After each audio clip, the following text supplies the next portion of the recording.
Kindness is the language which the deaf can hear and the blind can see. Mark Twain. Every faith in history taught one message: be kind. But what does that even mean today? We live in a world where it's so easy to feel divided, to see headlines that make you think everyone is out for themselves. It's crazy. So I started thinking, what if we looked past all that noise? What if we went searching for the one thing that connects literally everyone, no matter what they believe? Compassion turns suffering into healing. Small care can save a life. Okay, so let's start with the big one. Compassion. It sounds like a simple word, but it's basically a superpower. Think about it. It's the ability to see someone hurting and not just feel bad for them, but to feel an insane urge to do something about it. It's not pity. Pity looks down. Compassion gets right down in the dirt with someone and helps them up. In Buddhism, they call it karuna. It's a fundamental part of reaching enlightenment, wanting to end the suffering of every living thing. You don't have to be a monk on a mountain. Compassion is in our DNA. Scientists have literally shown that when we see someone in pain, the same parts of our brain light up. This isn't just spiritual, it's biology. It's the glue that has held human society together. Every time you help a friend who's having a bad day, you're tapping into this ancient force. Forgiveness frees both the forgiven and the forgiver. A timeless teaching echoed in faiths everywhere. All right, this next one is tough. Forgiveness.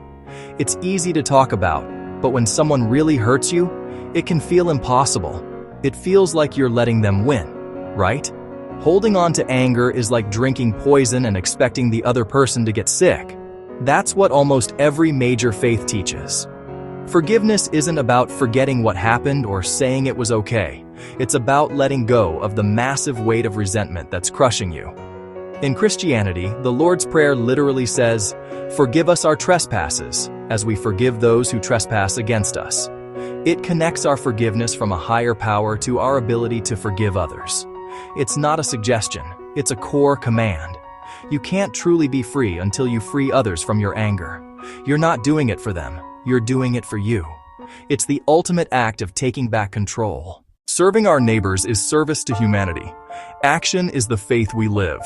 Okay, so we've talked about compassion and forgiveness, which are kind of internal things. But this next lesson is all about getting your hands dirty.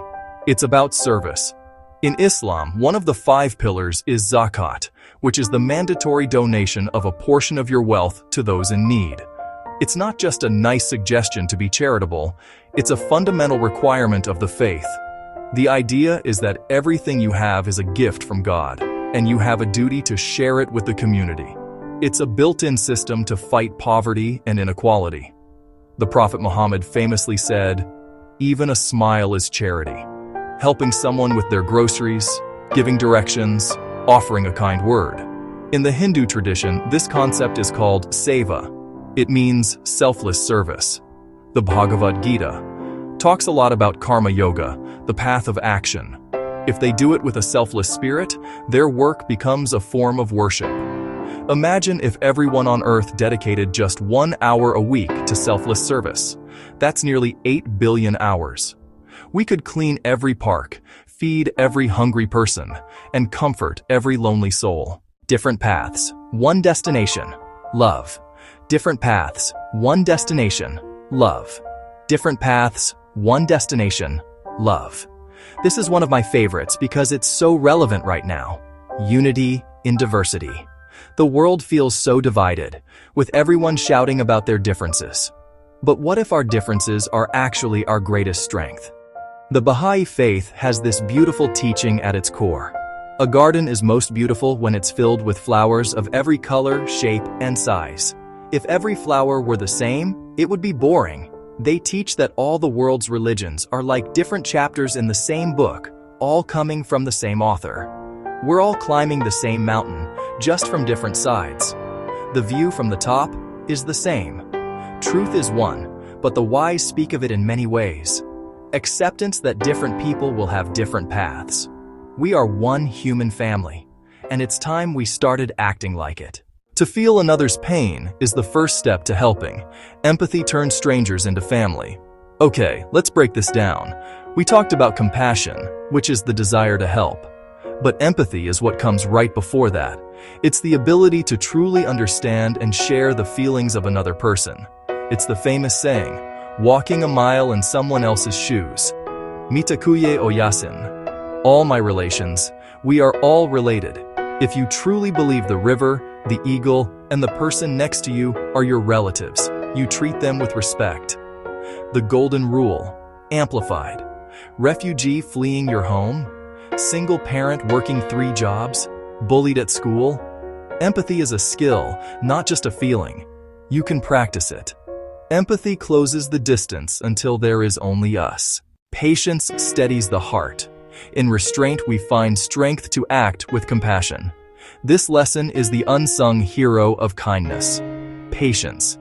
In our world of instant gratification, fast food, and one-day shipping, patience seems almost like a weakness.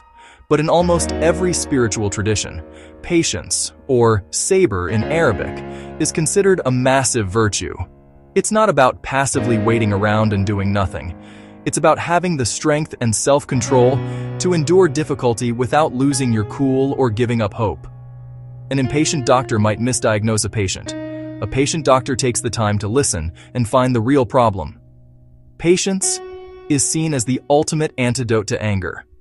How many arguments start in traffic? How many friendships damaged by a hasty, angry text? You can't plant a seed and expect a tree the next day.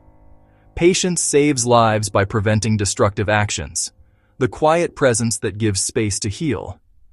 Patience isn't about waiting. It's about having the strength to do the right thing, at the right time. Gratitude opens our hands and hearts, reminding us to give back what we've been given. Okay, let's talk about a real-life cheat code for happiness. Gratitude. Gratitude is the act of shifting your focus from what you don't have to what you do have. In the Jewish tradition, there's a prayer called the Modeh Ani, recited every single morning, immediately upon waking up. Before you even check your phone, the very first act of the day is to express gratitude for the simple gift of being alive. Christianity is filled with calls to give thanks in all circumstances. Find something to be grateful for. Practicing gratitude has been proven to increase happiness, reduce depression, improve sleep, make you more resilient. It literally rewires your brain, like putting on glasses to see the good. Gratitude opens your heart, and then it opens your hands. It's a life-saving lesson because a grateful world is a generous world where people lift each other up. Kindness made tangible. Heroes, volunteers, strangers who choose to save lives. Kindness made tangible. Heroes, volunteers, strangers who choose to save lives. Kindness made tangible. Heroes, volunteers, strangers who choose to save lives. We've covered all these incredible lessons. Compassion, forgiveness, service, unity, empathy, patience, gratitude. Now it's time to put it all together.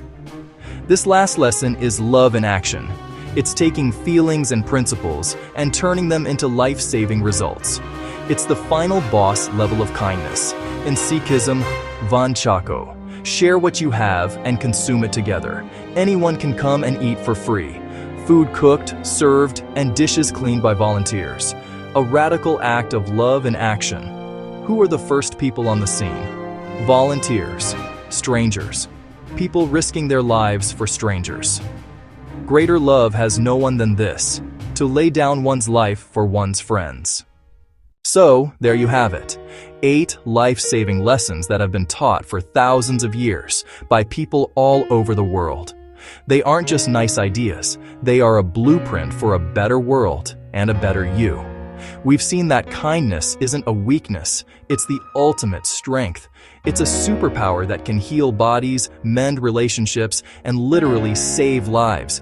You don't have to subscribe to any one belief to practice these things. You just have to be human. So I have a challenge for you and for myself.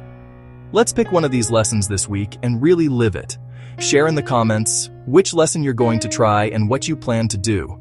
Let's hold each other accountable. It starts with you. It starts now. Thank you for watching.